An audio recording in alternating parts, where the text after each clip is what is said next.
दोस्तों अपने इस चैनल पर वीडियोस पर लगातार ये कमेंट आते हैं कि मैं 2 साल से एसआईपी कर रहा हूँ, 3 साल से एसआईपी कर रहा हूँ, बट मेरे रिटर्न्स तो नेगेटिव में है। इससे बढ़िया तो मैं एफडी में इन्वेस्ट कर देता।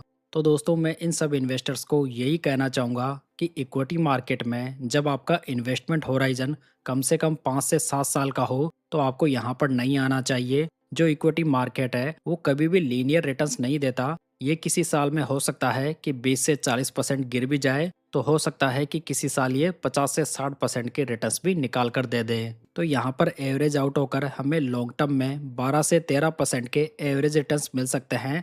लेकिन इन रिटर्न्स को भी प्राप्त करने के लिए हमें यहाँ पर पैसेंस चाहिए। दोस्तों म्यूचुअल फंड में वेल्थ ओनली कंपाउंडिंग से बनती है, जिसे कि हमारे फेवर में कैसे लाना है वो आपको समझना बहुत ही ज़्यादा ज़रूरी है। अगर आप म्यूचुअल फंड में सिर्फ 5 से 10 साल के लिए 15-20 हज़ार रुपए की मंथली एसआईपी करके अमीर बनना चाहते हैं तो ये आपकी सबसे बड़ी गलती हो सकती है। दोस्तों मार्केट में पैसा तभी बनता है जब मार्केट में आप टिकते हैं, और यहाँ पर एनएवी का खेल समझना बहुत ही ज़्यादा इम्पोर्टेंट हो जाता है।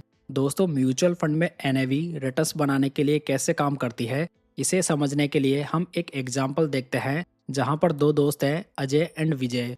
यहाँ पर जो अजय है उसने XYZ म्यूचुअल फंड में आज 10 रुपए की एनएवी पर 1 लाख रुपए इन्वेस्ट किए हैं, तो यहाँ पर उसे 1 लाख डिवाइडेड बाय 10 यानी कि उसे 10,000 यूनिट्स अलॉट होगी। जबकि दूसरी ओर विजय ने 5 साल बाद में सेम म्यूचुअल फंड में 1 लाख रुपए इन्वेस्ट किए हैं। उस समय उस म्यूचुअल फंड की एनएवी बढ़कर 20 रुपए हो चुकी थी, तो उसे यहाँ पर 1 लाख डिवाइडेड बाय 20 यानी कि ओनली 5,000 यूनिट्स भी अलॉट होगी। तो यहाँ पर इन दोनों ने सेम अमाउंट इन्वेस्ट किया है, लेकिन दोनों को यहाँ पर अलग अलग यूनिट्स अलॉट हुई है। तो दोस्तों यहाँ पर अब हम ये एज्यूम कर लेते हैं कि 10 साल बाद में एनएवी बढ़कर यहाँ पर 40 रुपीज़ हो चुकी है। तो यहाँ पर जो अजय है उसके पास में 10,000 यूनिट्स है, तो उसे 40 से मल्टीप्लाई करेंगे तो उसके इन्वेस्टमेंट की करंट वैल्यू आएगी 4 लाख रुपए। जबकि विजय के पास में 5,000 यूनिट्स मौजूद है, तो उसे 40 से मल्टीप्लाई करेंगे तो उसके इन्वेस्टमेंट की करंट वैल्यू आएगी 2 लाख रुपए। तो यहाँ पर अब समझने वाली ये बात है कि अजय को अपने इन्वेस्टमेंट को डबल करने के लिए एनएवी को सिर्फ 10 रुपए से बढ़ने का इंतजार करना पड़ता है, जबकि विजय को अपने इन्वेस्टमेंट को डबल करने के लिए 20 रुपए बढ़ने का इंतजार करना होता है। अब यहाँ पर हम ये मान लेते हैं कि 11वें साल में ये म्यूचुअल फंड 10% से रिटर्न बनाता है, यानी कि यहाँ पर एनएवी 40 रुपए से बढ़कर 44 रुपए हो जाती है। तो यहाँ पर जो अजय को 11वें साल में प्रॉफिट होगा वो 4 रुपए का होगा, वो भी 10,000 यूनिट्स पे, यानी कि 40,000 रुपए। तो दोस्तों यहाँ पर उसके म्यूचुअल फंड ने रिटर्न तो ओनली 10% का दिया, लेकिन यहाँ पर अजय ने मात्र 10% के रिटर्न से भी अपने इन्वेस्टमेंट का 40% हिस्सा कवर कर लिया है। मतलब कि टाइम के साथ में ये काफ़ी ज़्यादा सिग्निफिकेंट हो चुका है, जो कि कंपाउंडिंग की वजह से हुआ है। लेकिन दोस्तों यदि ये सेम रिटर्न उसे इन्वेस्टमेंट के फर्स्ट ईयर में मिला होता तो वहाँ पर 10 रुपए की एनएवी चल रही थी, तो यहाँ पर एनएवी बढ़कर 11 रुपए हो जाती, तो उसे मात्र 10,000 रुपए का प्रॉफिट होता। तो यही होता है दोस्तों मैजिक ऑफ कंपाउंडिंग, जिसमें कि टाइम के निकलने के साथ में ये काफ़ी ज़्यादा सिग्निफिकेंट लगने लगती है, जहाँ पर ये स्टार्टिंग में आपको काफ़ी ज़्यादा स्लो दिखाई देती है। कहने का मतलब ये हुआ कि 10% यहाँ पर पहले दूसरे ईयर में और सेम 10% यहाँ पर 10 से 11वें साल में बहुत ज़्यादा अंतर पैदा कर देता है। वहीं पर यदि विजय की बात करें तो उसे 11वें साल में मात्र 20,000 रुपये का प्रॉफिट होगा, जो कि उसे 5,000 यूनिट्स पे 4 रुपए की एनएवी बढ़ने की वजह से हुआ है। यहाँ पर इन दोनों दोस्तों में जो मेन डिफरेंस है वो ये है कि अजय यहाँ पर अपने इन्वेस्टमेंट के 11वें साल में है और विजय ओनली 6वें साल में है।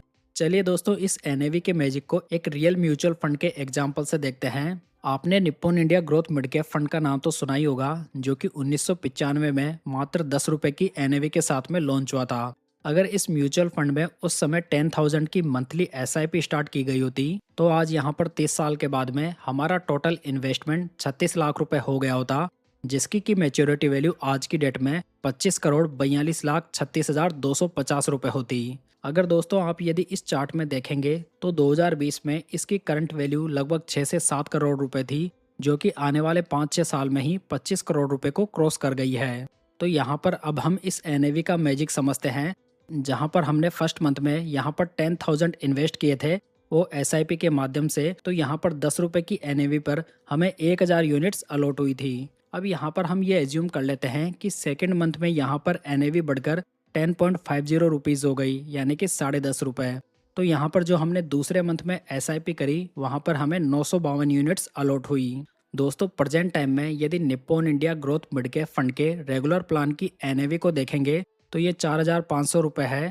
तो यहाँ पर जो हमने फर्स्ट मंथ में 10 रुपये की एनएवी में 1,000 यूनिट्स बाई की थी, तो आज उसकी करंट वैल्यू इस प्रकार होगी, जहाँ पर 4,500 रुपये की एनएवी को हम 1,000 यूनिट से मल्टीप्लाई करेंगे, जो कि हमें फर्स्ट मंथ में अलॉट हुई थी, यानी कि 45 लाख रुपए। कहने का मतलब ये हुआ कि हमने 10,000 रुपये इन्वेस्ट किए थे फर्स्ट मंथ में एसआईपी के थ्रू, आज उसकी इन्वेस्टमेंट की वैल्यू 45 लाख रुपए हो चुकी है। जबकि दूसरे मंथ में हमने यूनिट्स बाय की थी 952, तो यहाँ पर 952 को यदि 4,500 से मल्टीप्लाई करेंगे तो ये करंट वैल्यू आएगी 42,84,000 रुपीज़।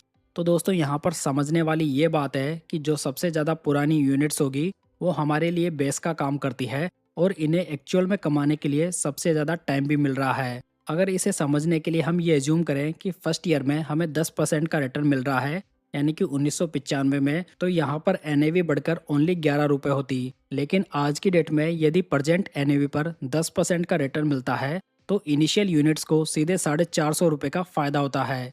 कहने का मतलब ये हुआ, चाहे रिटर्न हमें 10% ही क्यों ना मिल रहा हो, लेकिन हमारी इनिशियल यूनिट को यहाँ पर 45 गुना प्रॉफिट हो रहा है। जबकि दूसरे मंथ की यूनिट्स जो कि हमने 10.5 रुपये की एनएवी पे बाई की थी, वहाँ पर लगभग 43 गुना का प्रॉफिट हो रहा है। तो दोस्तों यहाँ पर जो आज की डेट में एनएवी 4,500 रुपये है, तो इतनी बड़ी एनएवी पर 10 रुपये बढ़ना कोई बड़ी बात नहीं है। तो यहाँ पर जो इनिशियल यूनिट्स हमने बाई की होगी वहाँ पर मात्र 10 रुपये बढ़ने से हमारा इन्वेस्टमेंट डबल हो रहा है। सो दोस्तों इन सभी पॉइंट्स का कंक्लूजन यही निकलता है कि हमें ओनली अपने इन्वेस्टमेंट के ऊपर फोकस करना है। मेरी ओपिनियन में देखा जाए तो उम्र के 35 ईयर्स तक आपको रिटर्न्स की ज़्यादा चिंता नहीं करनी है। बस आपको अपना इन्वेस्टमेंट बढ़ाना है जो कि आपके लिए फाउंडेशन का काम कर सके। जितनी आप अपनी नींव को मजबूत बनाएंगे उतनी आपकी इन फ्यूचर में कंपाउंडिंग बेहतरीन होगी। दोस्तों मुझे भी 10 साल यहाँ पर इन्वेस्टमेंट करते हो गए हैं और मैं भी ये मानता हूँ कि शुरुआती एसआईपी के साल काफ़ी ज़्यादा पीड़ादायक हो सकते हैं, क्योंकि एसआईपी के इनिशियल ईयर्स आपकी कड़ी परीक्षा ले सकते हैं। लेकिन दोस्तों यदि आप कैसे भी करके शुरुआत के 5-6 साल निकाल देते हैं तो आपको भी इन्वेस्टिंग में अपने आप मज़ा आने लगेगा, क्योंकि फिर आपको खुद ब खुद यहाँ पर रिटर्न्स में एक सिग्निफिकेंट अंतर दिखाई देने लगेगा।